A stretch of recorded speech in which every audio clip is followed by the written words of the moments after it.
सृष्टि बचपन से ही दिखने में सुंदर नहीं थी, लेकिन अमीर बाप की बेटी सृष्टि पर उसकी माँ जान छिड़कती। मेरी बेटी कितनी प्यारी है, भगवान सबको सृष्टि जैसी बेटी दे। सृष्टि धीरे धीरे बड़ी होती है।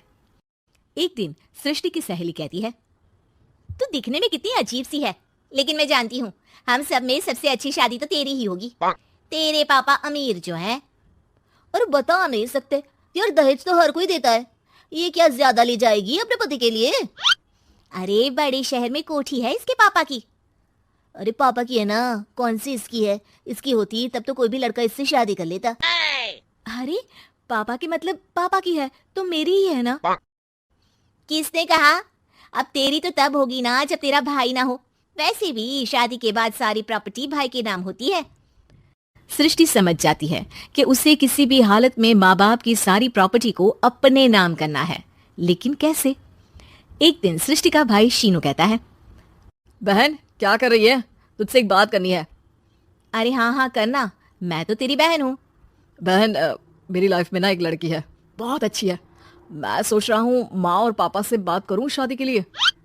सृष्टि को समझ में आ जाता है कि भाई की शादी होते ही भाभी उसे एक दिन भी घर में बर्दाश्त नहीं करेगी। क्या बात है भाई, बताना कौन है वो? यार वो बहुत अच्छी लड़की है, पढ़ी लिखी है, मेरे साथ जॉब भी करती है। बस एक प्रॉब्लम है। प्रॉब्लम? क्या प्रॉब्लम है भाई?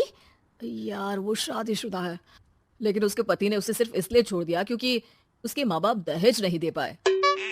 सृष्टि ये सुनकर न जाने क्यों खुश हो जाती है। अरे भाई तो क्या हुआ, लड़की तुझे तो पसंद है ना? शीनू को लगता है कि बहन उसे समझ रही है। वो इस बात से अनजान होता है कि उसकी बहन की मंशा पूरा घर हड़पने की है। सृष्टि अपनी माँ से कहती है, मम्मी मुझे तो बहुत चिंता है, पता है शीनू क्या कर रहा है? अरे क्या कर रहा है, वो तो काम पर जाता है और वापस घर आता है। नहीं ना माँ, वो यही तो नहीं कर रहा, बाकी सब कर रहा है। आपको पता है उससे प्यार है, और वो भी एक शादीशुदा लड़की से। ये क्या हो गया? मैं सोसाइटी में क्या मुंह दिखाऊंगी?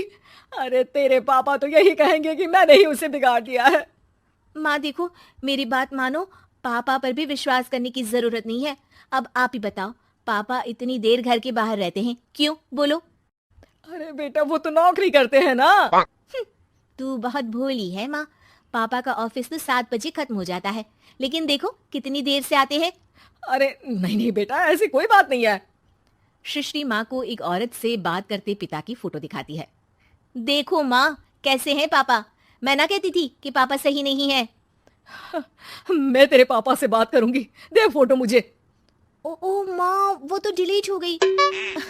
लेकिन चल, तूने तो देख लिया ना, पापा से बाद में बात कर लेना, और हाँ मेरा नाम बिल्कुल मत लेना। हाँ माँ। अब क्या था, सृष्टि के माँ और पिता के बीच झगड़ा होना शुरू हो जाता है। सृष्टि के मन में क्या चल रहा था कोई नहीं जानता था। एक दिन, माँ सृष्टि के लिए एक लड़का देखा है, वो लोग शाम को उसे देखने आने वाले हैं। और हाँ माँ, एक खुशखबरी, मैं और पापा मिलकर एक नया बिजनेस ट्राई कर रहे हैं। शाम को लड़का आता है, सांवले रंग का। सृष्टि को तो बिल्कुल भी पसंद नहीं आता। लड़की की माँ कहती है, लड़की का चेहरा तो कोई खास नहीं, लेकिन अगर मेरे बेटे को आप लोग सेटल कर दें तो मैं उसकी शादी आपकी बेटी से करवा दूं। सृष्टि को लड़का बिल्कुल पसंद नहीं था। उसे भाई पर गुस्सा आ जाता है। लड़के वालों के जाने के बाद कहती है, माँ देखा शीनू मेरे लिए कैसा लड़का लेकर आया, न दिखाने लायक न सुनने लायक, सेटल भी नहीं, वो भी हम करे। अरे माँ मैं जानती हूँ ये मेरी शादी किसी भी घर में क्यों करवाना चाहता है। अरे कैसी बात कर रही है बहन, तूने तो देखा ना, लड़के को मैंने ही मना कर दिया तुझसे शादी के लिए। जिसने लड़का बताया था उसने उसकी बहुत तारीफ की थी। बात आई गई हो जाती है, लेकिन सृष्टि का मन शांत नहीं होता। क्या करूं, कुछ समझ में नहीं आ रहा। मेरी शादी हो गई तो ये लोग पूरी प्रॉपर्टी शीनू के नाम कर देंगे, मेरे हाथ तो कुछ लगेगा ही नहीं। तभी सृष्टि को आइडिया आता है। वो किसी वकील को फोन करती है। जी देखिए, अगर आपके मम्मी पापा का तलाक हो जाता है तो आपके पिता की आधी प्रॉपर्टी आपकी माँ के नाम हो जाएगी, फिर उसे वो किसी को भी दे सकती है। सृष्टि अब माँ को बेटे के खिलाफ भरती है। माँ शीनू पर नजर रखा करो, वो जिस लड़की के प्यार में है ना वो शादीशुदा है। यहाँ आएगी, सारा पैसा रुपया जमीन जायदाद सब हड़प लेगी। पापा का भी हाल तुमसे छुपा नहीं है। ऐसा ना हो कि मैं और आप एक दिन सड़क पर भीख मांगे। हे भगवान, मैं तो जीते जी मर जाऊंगी अगर ऐसा हो गया तो। ऐसा हो गया नहीं माँ, ऐसा ही होगा। अभी समय है, आगे का सोच लो। मैं तो कहती हूँ पापा से आधी प्रॉपर्टी लेकर अलग हो जाओ। पापा की आधी प्रॉपर्टी भी हम लोगों को अगर मिल जाती है ना, तो अगले 7 जन्म सफल समझो। बेचारी माँ बेटी के कहने पर पति से तलाक लेकर अलग हो जाती है। सृष्टि अब पैसों से गाड़ी और अपने दूसरे महंगे शौक पूरे करने लगी। उसके दोस्त भी उसके पैसे इस्तेमाल करते। सृष्टि, कल तुम कहाँ थी? मैं सारा दिन घर पर अकेली थी। तो मैं क्या करूं? मैंने ठेका तो नहीं लिया है ना तुम्हें संभालने का। माँ को सृष्टि से ये उम्मीद नहीं थी। वो बैठकर रोने लगती है। वहीं उसका पति यानी कि सृष्टि के पिता आ जाते हैं। मैं जानता था कि तुम्हारा यही हाल होगा, तो आपने मुझे रोका क्यों नहीं? मैं रोकता तो तुम रुकती क्या?